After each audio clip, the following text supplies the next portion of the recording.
Hello guys, in this video I wanted to provide you my analysis on August 2025 visa bulletin employment based category, and also I would provide some idea about how it's going to be in September 2025 visa bulletin.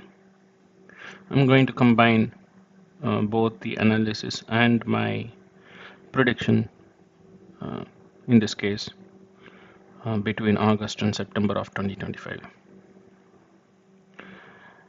So on the left side you see is the employment based final action date chart for July 2025 visa bulletin. On the right side you see the same for August 2025 visa bulletin.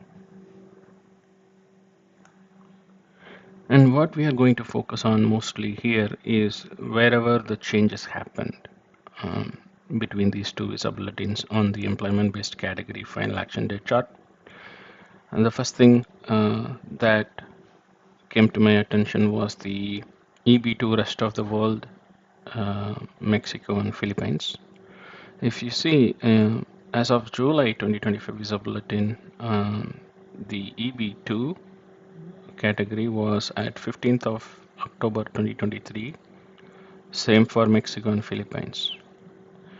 But when it comes to August 2025 visa bulletin, it retrogressed 1.5 months from 15th of October 2023 to 1st of September 2023. And I mean, if you ask me whether I anticipated this or not, we can anticipate anything, right? Because the ultimately the data drives this decision, right? And we do not have full visibility to all the available data that helps either to forward movement or retrogress to make the decision on how the decision was made for these date movements. We may not have full visibility to that, right? We can only predict what comes next, and prediction is all approximation. It's not accurate. So what I feel, my gut feeling from that retrogression, why that happened is that if you remember this EB2 category in the past for rest of the world, Mexico and Philippines, there was one visa bulletin where it jumped 5 months forward movement, right? And whenever that huge forward movement jump happens, it means that the prediction or anticipation is that we have enough visa numbers available to account for the backlog count that was established at that point of time when that forward movement was predicted.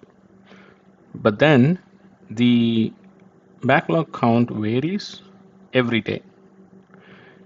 It could be going less or it could be going higher, right? It could get added up in the upcoming visa bulletins or upcoming months. So what happened here in this case is there may be a lot of a new inflow of applications into that backlog, which was causing the decision to retrogress for EB2 rest of the world, Mexico and Philippines. And as I said, I do not have the visibility to the full data, right? But all I could pull is the I-485 pending applications and try to look at the holistic view of what's happening. And this data is not the latest one, right? The latest one we have so far is the data as of April 3rd, 2025. So which means that we are missing the data for the entire April month, May, June, and July. So it's not the latest one. So it's hard to say anything out of that data, but at least we can take a look at it.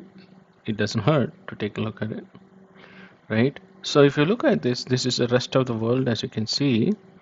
And in the EB2, if you sum this up, let's say, right, the data we have, at least I-485 pending applications in this case, is up to, what we have is up to July, right? Up to July 2023. So we do not have for August, we do not have for September and October.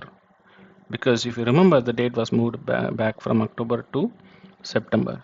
So we don't have that data, August, September, October data in this particular report, which was generated on April 3rd, 2025.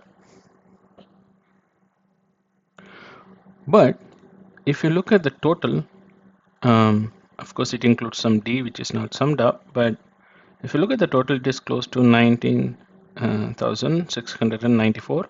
Let's consider this as maybe rounded up, so 20,000, let's say, because we are not considering some of the D's values here. Okay, so let's consider 20K. So as of April 3rd, April 3rd, 2025, there was 20K applicants in the backlog with pending I-485 applicants, right? So what that means, let's say if the total per country cap for EB2 rest of the world, let's say if that was 30K assigned for this particular fiscal year, and by April 2025, which is almost mid of the fiscal year, so from October to March is 6 months of the fiscal year, and April to September is the 6 months of the fiscal year, right? So this report was generated after completing the half of that fiscal year usage. So considering that this backlog of say 20K plus if they have utilized half of that, let's say, numbers already for other fiscal year. So let's say maybe if they utilized at least 10,000 in the first quarter and second quarter, which is from October to March, if they utilize 10,000, that means we are already reaching that limit of per country cap for this year. So seems like that. So the backlog count definitely increased here, at least from the I-485 applicants standpoint. And also we had maybe close to 30K limit. So that brings up to maybe considering some buffer there, and that's why the dates moved to September to limit the number use, right? From October to September, 1.5 month of retrogression, just to control the number use so that it doesn't go beyond the limit of the current fiscal year. So this definitely tells that there is an increase in backlog at least, and that's why the retrogression happened on the rest of the world EB2 in Mexico and Philippines. Yeah, hope that helps from that retrogression reasoning standpoint. And I will come back to this, and I will cover the other areas of change before we talk about what's going to be in September. Okay. So the next change I saw was on the India EB3, right? So it moved forward from 22nd April 2013, right, for EB3 and EB3 other workers, to a month forward movement. It moved forward up to 22nd May 2013, which is definitely good news compared to other areas, correct? So we saw a retrogression in one side of table, and we saw forward movement of similar size on the other side of the area, right? In this case, the backlog country, India with EB3, it moved forward a month. And I definitely anticipated, based if you watched my previous prediction videos in the past, I did predict it might move up to, right, continue to move up to start of June based on the data. But I would still think that the dates might stop here, but we'll come to that. Okay. It may not even enter June yet. with the given situation, but at least this is a good news so far. We had for EB3 India in the current fiscal year, we at least saw a 6 months of date movements from the start of the fiscal year up to the end of the fiscal year, which is definitely a good news, right? There is a positive forward movement for that category compared to EB1 India and EB2 India. Um, and and I'll come to that, right? So now this is good news, and we also saw some changes, a huge forward movement on the EB5 category, which I don't cover much because those are areas where it's hard to predict, definitely hard to track and predict. So I will ignore that for now. But let's focus on EB1 through EB3 at this point. Okay. Now let's talk about the areas that did not move at all, right? So if you look at that, rest of the world EB1 stayed current. Same for Mexico and Philippines, which is definitely good, which should be, right? And because we have enough visa numbers to fulfill, and also those visa numbers are enough to cover. So it stayed current, that it is not like calling for high demand in those areas, which is definitely good news. It will be scary if those EB1 categories have dates established, because that means that we might not have any spillovers, right, for other categories, so which would be bad, but we can stay positive by looking at it, the current situations on EB1, rest of the world, Mexico and Philippines, which means that if there are numbers available towards the end of the year or start of the next year, they might start using them for the other categories. If you look at EB3 skilled for rest of the world, and let's say Mexico and Philippines, we did not see any change in the date. And what that means is we did see forward movements on these positively, like it was moving forward than it was anticipated. So I think originally it was anticipated to stop at the 1st of March 2023, and now it went beyond that and moved forward again more 1 month more than what was anticipated for this fiscal year. So which is definitely a good thing. But right now, as we are towards the end of the year, and it is just one more month, right, for end of this current fiscal year, which is up to September. I think this you will not see any date movements anymore. Even the next month, I predict that it might stay the same for EB3 skilled.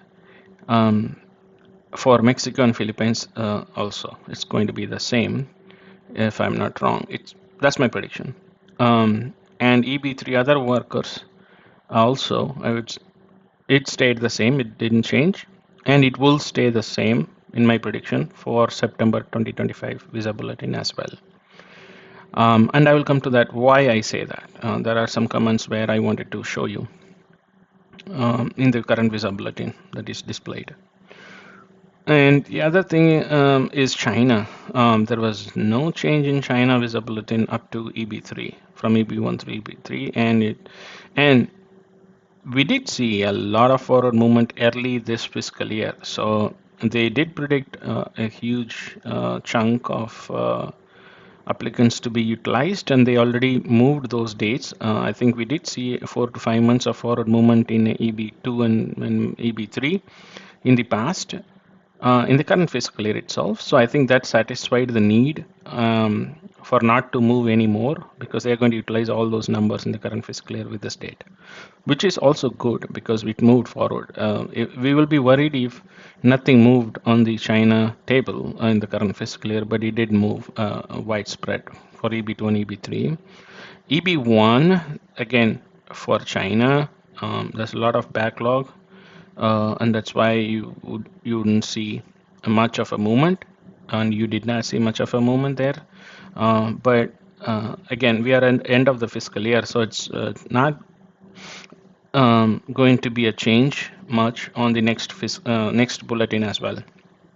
In the September 2025 visa bulletin, you will not see any change there as well. If there is any, there may be a minor, very minor movement in the forward if it is. If not, it's going to stay current or stay as is, like this. India EB1, same thing, huge backlog. Backlogs are growing even, and that's why you didn't see, kind of got stuck in that date for some time. And as I predicted before, right, I did not anticipate much of a movement both on EB1 and EB2, because I kept saying that the backlog for EB1 is growing and it's going to kind of stall. Maybe it's going to stall moving, and then it might crawl for some time. But like what I'm saying is that right now it is the same as I predicted, that it did not move much in the current fiscal year. Same for EB2. If you remember, like 5 months back, it moved like first of two moved forward 1 month and to get to 1st of January 2013.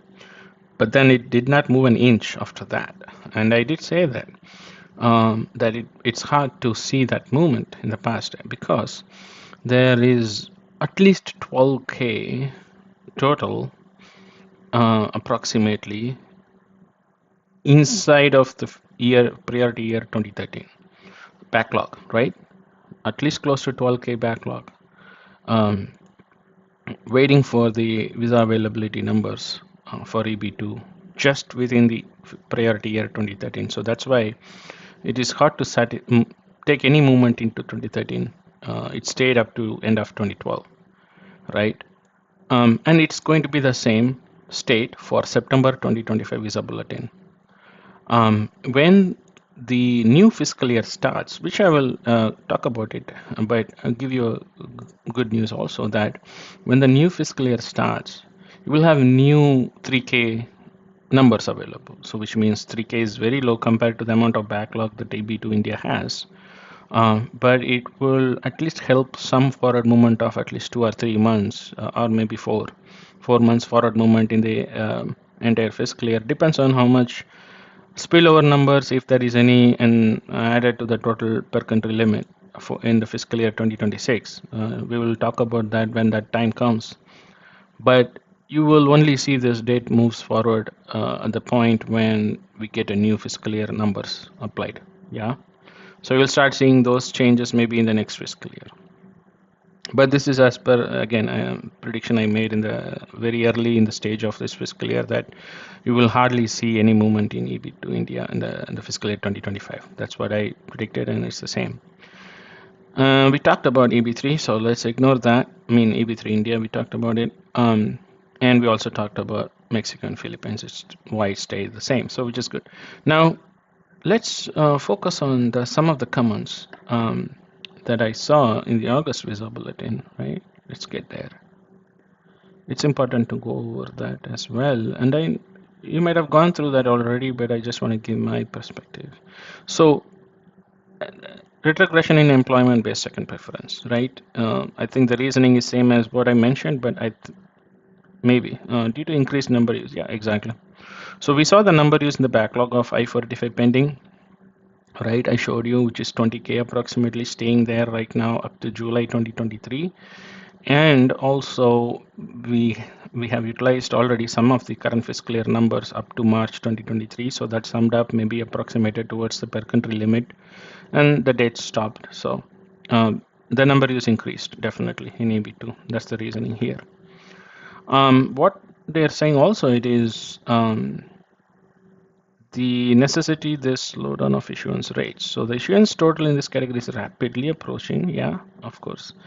Slowdown issuance. Yeah, it is likely the annual limit will be reached sometime in August, if not soon. Any time in it would be necessary to become unavailable, right? So if the annual limit is reached, that means you're not going to see any forward movement. And if it is huge, then that becomes unavailable. That particular category becomes unavailable. And they will not accept any more request for processing, which is what I looked at the data, right? It's the same thing. So a lot of numbers increased in EB2 category after the dates were moved 5 months forward movement earlier this year. Yeah. Then we come to visa availability in EB3 and other workers. So they did not mention which country. It's all of them, right? That's the key here. They are talking about all of the EB3 across the table, not just the rest of the world, not just China, not just India, everything, right? Visa availability in the employment-based third preference and other workers categories. So across the board, seems like visa demand and number use remain high for EB3 and other workers categories. Again, as we saw before, the numbers were growing. When the dates moved forward, the backlog increased. And as normally seen when EB, particularly one example is when EB3 India moves forward faster, let's say, compared to other EB categories of India, sometimes the EB2 gets, porting to EB3, right? Some of the numbers, I don't know all of, I'm not sure if how many of them are ported. There may be some ported down to EB3 that could cause the EB3 backlog to grow and to slow down. So I think that's what maybe happened to made this to come up with this comment in the section E, that across the board all of the EB3 sections are going to be limited with the number use. Maybe it will become available in September. So that means you're not going to see any change in EB3 categories in September visa bulletin as well. Okay, that's what I'm reading it from this command. And as per the data that we saw also, it's going to be the same situation. And the F and G talks about EB5. Let's ignore that for now because I'm not analyzing anything on EB5. It's hard for me to track the changes on that and also predict anything for that. If there are any questions, post it in the comment section and I will try to answer them related to that. But coming back here, so let's go into a quick analysis on data filing chart, right? This is data filing chart, and here is data filing chart. So, I mean, you already saw the comments. And even though you see that the data filing for August visa bulletin is saying by the end of the current fiscal year, we might anticipate to reach as 15th of November 2023, which is not going to be. This is again a data filing chart is more about prediction of where we ideally wanted to reach, but it may not be the same because the number uses change every day. So it might, as USA has already pointed out, that there are a lot of increasing number use. They might limit the date movement in the September 2025 visa bulletin. So all I can say is the data filing chart in August 2025 visa bulletin is not going to be meaningful, at least to me. It is not meaningful to say that the final action date chart will meet these dates, right? What I'm anticipating is that it won't. It will stay as is what you see in the final action date chart for the September 2025 visa bulletin. If there is any movement, it may be just movement in the case of either a small retrogression in some areas or just stay the same, just stall, right? So September 2025 visa bulletin, I may not post a separate video for that because it doesn't make sense to do any further analysis on that because it's very clear that it's going to be stalled. But I can, if I see any change, if I predict any changes in the backlog, and if I anticipate any forward movements, I will try to post that. But if I don't see any data that helps me to say that it will move forward in a particular category, then I won't, put a separate video for September 2025 visa bulletin. But fingers crossed, okay? But what I will post in the next video is about as I am keep monitoring on October visa bulletin date movement, which is the start of the next fiscal year. I am going to keep an eye on that, and I will analyze that through a video to present to you. So even though I may not do a video for September 2025, I will do a prediction for October early on. Yeah. So let's keep an eye on that, and we'll talk to you soon. If you have any questions or comments, please put it there in the comment section. And please, again, as I ask always, share my channel to your network to get more visibility and reach. Correct? Appreciate your time and efforts here to follow me. Thank you so much.